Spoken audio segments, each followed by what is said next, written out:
अस्सलाम वालेकुम प्यारे दोस्तों, उम्मीद करता हूं कि आप सब खैरियत से होंगे। मैं आज जिस चीज़ पे डिस्कस करने लगा हूं वो है हेपेटाइटिस बी और सी। मैं इस वीडियो में ये बताऊंगा कि ये बीमारी किस तरह हमारे जिगर को नुकसान पहुंचाती है और इससे किस तरह स्प्लीनोमेगेली, लीवर सिरोसिस और जिगर का कैंसर होता है। मैं अपने इलाके के तमाम सियासतदानों से ये रिक्वेस्ट करूंगा कि वो हमारे इलाके में एक कैंसर हॉस्पिटल दें ताकि हम इस बीमारी पे जल्द अज जल्द काबू पा सकें। हमारा इलाका जैसा कि तुमन लिगारी, तुमन बुजदार, तुमन खोसा, इनमें शायद ही कोई ऐसा घर हो जो इस बीमारी से बचा हो, और इसकी सबसे बड़ी वजह लोगों तक इस बीमारी के मुतालिक आगाही का ना होना शामिल है। मैंने अपने इलाके के 3 ऐसे मुअज़्ज़ज़ शख्सियात के रिपोर्ट्स कलेक्ट किए हैं जिनमें हाजी मवारान, वडेरा मोहम्मद बख्श और सरदार गौस बख्श शामिल हैं। उन्हें शुरू में हेपेटाइटिस सी हुआ था और हेपेटाइटिस सी लीवर सिरोसिस और स्प्लीनोमेगेली में ट्रांसफ़र हुई थी, जिससे अनफॉर्चुनेटली उनकी वफ़ात हो गई है। असल में बताने का मेन मकसद ये है कि ये एक ऐसी खामोश कातिल बीमारी है कि प्राइमरी स्टेज पे तो इसके कोई अलामात नज़र नहीं आ रहे होते, लेकिन क्रोनिक स्टेज पे ये मरीज़ के लिए मौत की सबब बन सकती है।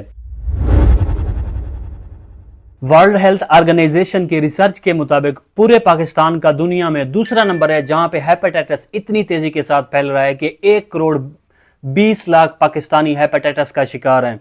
और इसके अलावा 28 जुलाई को हर साल पाकिस्तान के अंदर आगाही दी जाती है, डे मनाया जाता है हेपेटाइटिस का। इसके बावजूद लोग जो ना अपनी प्रोटेक्शन नहीं करते इस बीमारी से।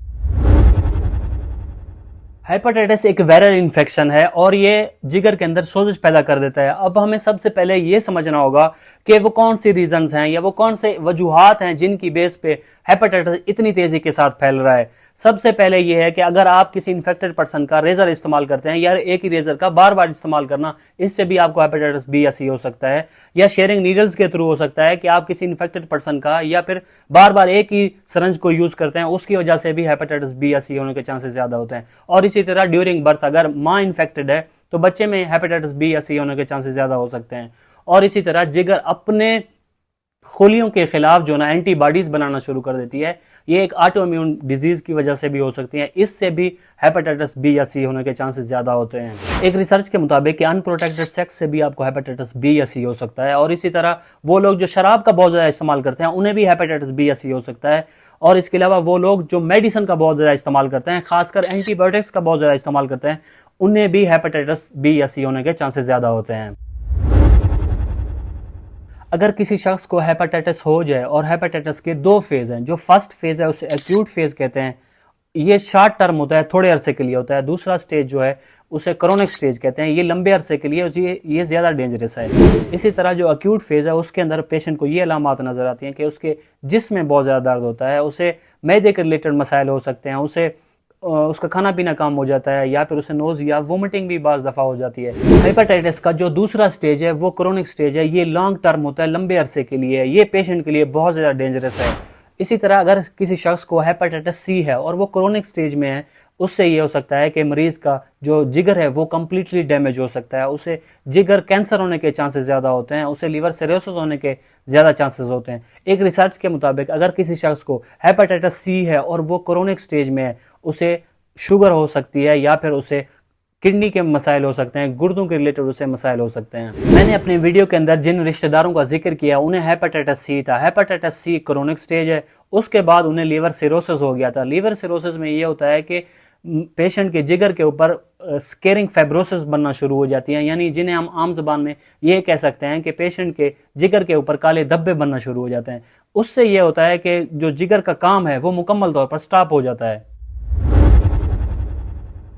अगर किसी शख्स को लीवर सिरोसिस होता है तो लीवर सिरोसिस में ये होता है कि मरीज के जिस्म में बहुत ज़्यादा दर्द होता है। आप उन्हें जितना दबा रहे होते हैं, जितना उन्हें रिलैक्सेशन दे रहे होते हैं, वो फिर भी ये महसूस कर रहे होते हैं कि उनके जिस्म में बहुत ज़्यादा दर्द है। और इसी तरह अगर आप उनसे बात कर रहे होते हैं, उनकी जो सोचने समझने की एबिलिटी है, जो उनकी थिंकिंग एबिलिटी है, वो कम हो जाती है। और बाज़ मरीजों में ये देखा गया है कि उन्हें भूख बहुत कम लगती है, उनका खाना पीना जो है ना वो बहुत कम हो जाता है। और कुछ पेशेंट में ये देखा गया है कि उनको कॉन्स्टिपेशन यानी कब्ज के रिलेटेड मसाइल होते हैं। और बाज़ दफ़ा ये भी देखा गया लीवर सिरोसिस के मरीजों में खासकर कि उनके जो पाँव और जो पेट वाला एरिया है इनमें इन्फ्लेमेशन पैदा हो जाती है, यहाँ पे उन्हें सोजश पैदा हो जाती है। लीवर सिरोसिस के मरीजों में मौत की जो सबसे बड़ी वजह है वो है पोर्टल हाइपरटेंशन। पोर्टल हाइपरटेंशन में जिगर की जो खून की नालियां हैं वो मुकम्मल तौर पर ब्लॉक होती हैं। फिर हमारे डाइजेस्टिव सिस्टम से यानी जो खुराक की नालियां हैं वो खून लेकर जिगर की तरफ जा रही होती हैं। आगे ब्लॉकेज होने की वजह से वो खून सप्लीन में जमा होना शुरू हो जाती है, यानी जो सप्लीन जिन्हें आम ज़बान में हम तिली कहते हैं उसके अंदर जमा होना शुरू हो जाती है, जिससे उसकी इन्फ्लेमेशन पैदा हो जाती है, उसमें बहुत ज़्यादा ब्लड जमा होना शुरू होती है। फिर उसके फटने से मरीज़ के अंदर मौत वाक़या हो जाती है। लीवर सिरोसिस के 4 स्टेजेस हैं। सबसे पहले आप ये आइडेंटिफाई करें कि आपको लीवर सिरोसिस किस स्टेज में है। आप अपने लीवर के टेस्ट कराएं और ब्लड टेस्ट कराएं, आप सीटी स्कैन कराएं और एमआरआई कराएं। इससे ये आइडेंटिफिकेशन होगी कि आपको लीवर सिरोसिस किस स्टेज का है। उसके अलावा आपने अपने हेपेटाइटिस बी और सी का इलाज करना है ताकि आपको लीवर सिरोसिस ना हो। आपका डॉक्टर आपको बीटा ब्लॉकर्स लिख के दे सकते हैं, इससे आपको पोर्टल हाइपरटेंशन नहीं होगी, और डायूरेटिक्स लिख के दे सकते हैं जिससे आपकी फ्लूइड रिटेंशन नहीं होगी।